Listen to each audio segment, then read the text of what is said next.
Hello, everyone, and welcome back to the Trumpet Daily. There are so many tumultuous events happening right now.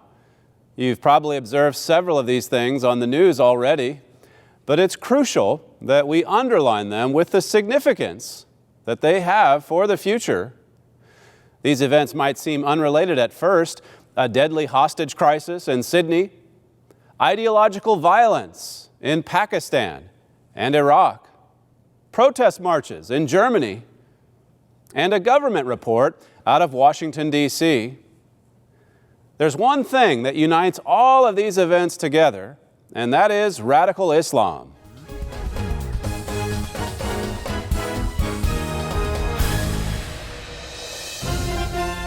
This gospel of the kingdom will be preached in all the world. And he said unto me, you must prophesy again. You probably heard about the hostage crisis in Sydney earlier this week, where this self-styled preacher for the Islamic State walked into a busy cafe with a loaded shotgun and told all the people in there, I think there were 17 people, to get on the floor. Those people would be in there for another 16 hours, and not all of them would make it out alive, as you know. At one point, this supposedly religious man ordered his hostages to press a black Islamic flag up against the window. And in Arabic, that flag said, "There's no God but Allah, and Muhammad is the messenger of God." All this talk about God, even as he proceeds to kill some of those hostages. During the standoff, one hostage was able to post a message on social media that said, "He's now threatening to start killing us. We need help. We need help right now." The man wants the world to know that Australia is under attack by the Islamic State. That was the message that went out on social media. After the 16 hours or so, the gunman was getting drowsy and the hostages tried to escape. But when he woke up, he started shooting. And the bloody aftermath left Australia and the world, really, the Western world in particular, in a state of shock. Now, this event in Sydney happened even after Australia recently tried to tighten its border security, after it had been carrying out numerous raids against terrorists, and yet still, look at how vulnerable our very open Western societies are to these kinds of attacks. I think one of the other things that amazes me about what happened in Sydney is just how fast headlines like this are quickly buried by other, even more shocking atrocities. I mean, they're just happening so fast that you just read one shocking headline and move right on to the next. The very next day, as it happens this week, I think it was Tuesday, when there was that attack in Pakistan that resulted in 132 children being slaughtered at a school for children. This attack by the Taliban. Children went to school that day, presumably like any other day. It was a normal day of school, sitting at their desks. And then these gunmen come in and proceed to mow them down. And these terrorists reportedly had multiple days' worth of ammunition. They didn't come there looking for hostages, as the radical Islamists did in Sydney. They went to that school to kill the children, and they were prepared to go on for hours, even days on end, to carry out this attack. Now, this attack on Tuesday, it didn't receive quite the coverage. I mean, obviously we're a little more sensitive to these violent acts when they touch our own Western societies. And this happened in a faraway place, in a remote location, I suppose, off in Pakistan, where we don't really think about regions like that every day. And yet think about that. Think about it for just a moment. And in fact, what happened in Sydney gives us a little bit of an insight into what's coming. And it's the same with what's happening in Pakistan and other areas. This was a story just yesterday on Fox News. The title there, one ISIS thug suspected of killing 150 girls, women, it says. And to pick up the first part of the article, it says one Islamic State militant is alone responsible for killing 150 women, including pregnant women and young teenagers, because they refused to marry members of the barbaric militant army, according to Iraqi officials. Abu Anas al-Libi, it says, is suspected of mercilessly gunning down the women, most of whom were Yazidi, because they refused to enter this sham temporary marriages with Islamic State fighters simply to have sex in what the terrorists believe to be a Quranic loophole. So because these women, many of them teenage girls, refused to give in to these demands, they were mowed down by one crazed lunatic, really by one demon-possessed individual. That's what we're facing here. And that climate is spreading.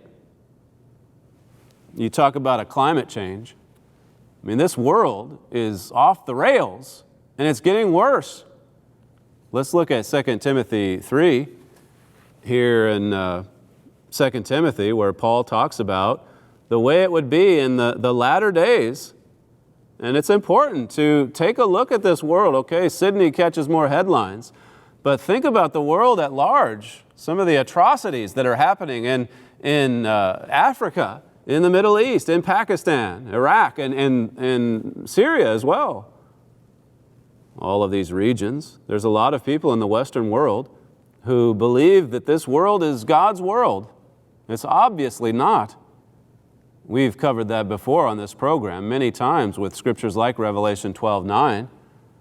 But even still, Satan has convinced a lot of people to think that this world is God's, and it's certainly not God's world. It will be soon, but not right now. 2 Timothy 3 and verse 1, it says, "This know also that in the last days perilous times shall come." In the last days, we're facing dangerous times, perilous times, Paul said, echoing exactly what Jesus himself said in Matthew 24:22, talking about the days of great tribulation, and unless those days should be shortened, there would no flesh be saved. You can read the verse just before that, where it talks about tribulation. That's the days that are now just ahead of us. And we certainly see that dangerous, evil spirit spreading over the earth. Staying here in 2 Timothy, verse 2 says, "For men shall be lovers of their own selves, covetous, boasters, proud, blasphemers, disobedient to parents, unthankful, unholy." This is human nature today. God's showing us just how bad it's going to get. In fact, this is all part of God's plan. God wants you, He wants us to see just how bad it really is. He wants us to take off the rose-colored glasses, to break away from all of our distractions, our gadgets, and to look at this world, and to look at how many people are living in fear, are living in ignorance, are living in conditions of malnutrition or starvation or illiteracy. It's all over the world. It may not be right down the street from your house, but it is spreading. Where is just read verse 3, we'll just continue. "Without natural affection, truce breakers, false accusers, incontinent, fierce, despisers of those that are good." Verse 4 says, "Traitors, heady, high-minded, lovers of pleasures more than lovers of God." I mean, that really describes our Western society perfectly. Filth and squalor in so many parts of the world. And yet in the more prosperous nations, you see a godlessness, you see an addiction to drugs and to entertainment and sports and those kinds of things like never before. And a world, on the whole, that is just off the rails, as I say. Verse 13 says, "But evil men and seducers shall wax worse and worse, deceiving and being deceived." It's just going to get worse and worse and worse until it finally triggers world war. Don't delude yourself into thinking that, well, because actual nuclear bombs haven't yet been detonated, it's maybe getting a little bit better than it was during the World War II era or World War I before that. Look at the spirit. Look at the trend. Look at the climate. As I said, let's look over at Leviticus chapter 26. Don't delude yourself into thinking that it's somehow less dangerous today than it was in times past. We see some horrible things happening, and as I said, they just tend to get pushed down the news cycle because there's just so much else to replace it each day. Leviticus 26, here in verse 16, it says, "I also will do this unto you. I will even appoint over you terror, consumption, and the burning ague," it says, "that shall consume the eyes and cause sorrow of heart. And you shall sow your seed in vain, for your enemies shall eat it." Terror is going to be appointed over us. Now, we're more sensitive to it when it hits us on our own territory, like after 9/11. But that's what God's talking about here. When it leaves the heart of Pakistan and heads over to Europe or Britain or the United States or Canada or Australia, maybe some will sit up and finally take note. That's what God wants. He's trying to get our attention. He's trying to help us see where this is headed. Verse 17 says, "And I will set my face against you, and you shall be slain before your enemies. They that hate you shall reign over you, and you shall flee when none pursues you." See, terror. Look at how much terror is ruling over people today. And look at how this climate of terror is expanding and growing. I mean, this was what we were supposed to get rid of back in 2001 and 2002 after 9/11. But it's hardly gone away. It's growing, this movement of radicalism that's showing itself in these numerous atrocities all over the world. Well, simultaneous with this, at least this week, you see protests in Germany. Other countries besides Australia and the United States, of course, are being touched by this terror. Some of those democracies in Europe are maybe not quite as open as Britain and the United States, but still, they see what's happening. And in fact, that's what they're protesting against in Dresden, Germany. It really does reveal a lot about the overall mood of the German nation. This is a quote from the Telegraph. It says, "A new type of anti-immigration protest is sweeping across Germany. The new protests, which began in the city of Dresden in the former East Germany, feature no neo-Nazi slogans and have nothing to do with the traditional far right. Instead, the demonstrators have adopted the old rallying call of the protests against the East German communist regime that brought down the Berlin Wall 25 years ago. They say they want to preserve Germany's Judeo-Christian Western culture." See, it's not just an extreme far-right party. It's not a fringe group. That's what it's saying there. This reflects the general mood in Germany. And of course, this is something we've been telling you and preparing you for, that it's not just going to be a bunch of neo-Nazis that finally fight back. It's going to involve nations. Nations. I mean, Daniel 11 and verse 40 involves nations. It's not just a shadowy terrorist network or a group of far-right wingers in the heart of Europe. Entire nations are going to be drawn into this struggle.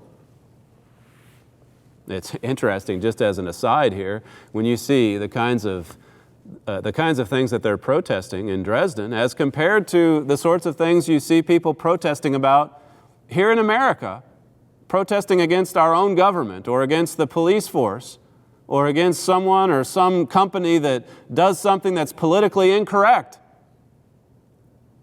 And Americans will take to the streets as if totally oblivious to the perilous times that we're living in this world and the great dangers that we're facing from beyond our borders. One more quote from this article. The German debate over immigration is focused on those coming from outside the bloc and on Muslims in particular. Thousands have defied sub-zero temperatures to join weekly marches each Monday in Dresden under the banner of patriotic Europeans against the Islamization of Europe. They're against the Islamization of Europe. Now that right there is Daniel 11 and verse 40. The early stages of this clash of Europe joining together with its religion of choice, fighting against another religion, and the movements and the nations that it inspires in the Middle East and around northern Africa. It's all building, isn't it?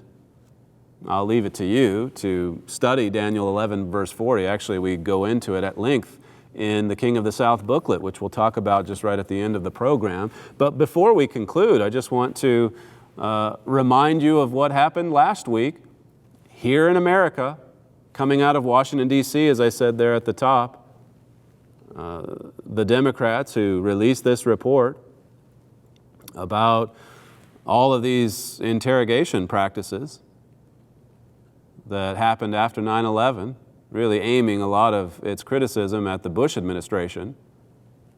After that incomprehensible attack on 9/11, the Bush administration, really from the start, even though there was a show of force, it bent over backwards to repeatedly say that it wasn't aiming at the religion of Islam, but rather at terrorists. And along the way, they had these enhanced interrogation techniques, things like confinement, slapping, waterboarding. You've heard about all these things. And it's a separate program to go into what's appropriate or what's not appropriate. But what is important to consider here is just compare those techniques with the actual atrocities that are happening around this world. Look at the focus. Look at the emphasis. Charles Krauthammer last week called the report released by Senate Democrats, he called it a travesty of a report. He said in his weekly column that the Senate Democrats' denunciation of the CIA interrogation program is both hypocritical and ahistorical. It's just a total revision of history, and hypocritical because so many of those Democrats were right on board with it. In the urgency of the moment, right after 9/11, when America was assembling its forces to retaliate, everybody was on board. But now, several years on, well, who knows what's motivating it?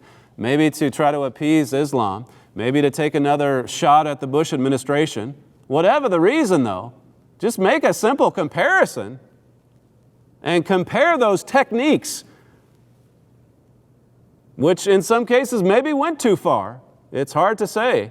But compare it with what's happening on your TV screen, with what's happening at elementary schools, at a cafe, in Yazidi communities where you have teenage girls being decapitated. It's appalling what's happening. And this spirit, this climate, it's worsening. It is worsening. That report last week, I think, really does reflect the weakness, the weakness of American resolve. Just appease and appease and appease and hope that it gets better. It's not working, is it? I can't remember how many millions of dollars went into assembling the so-called facts of this report. And maybe that money would be better spent to put out a report on this climate of terror, to put out a report on what some of these terrorists are actually doing. You've seen some of it. Some of it does make it to the headlines, but as I say, it doesn't take long before they're pushed down.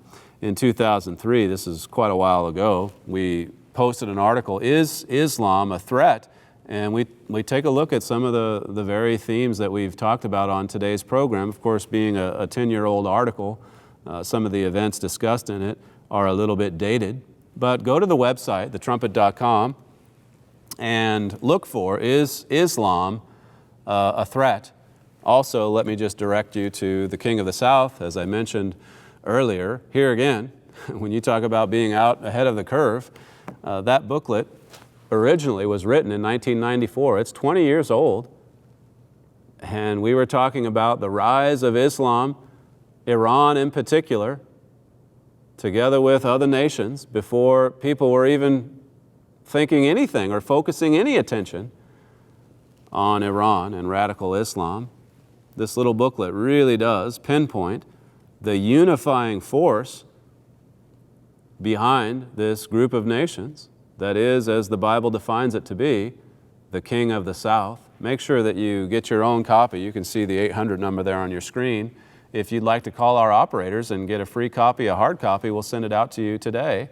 If you'd like to read it online, you can go, as I say, to thetrumpet.com and begin your study or continue your study today. Thank you for joining us, and we'll see you next time on the Trumpet Daily.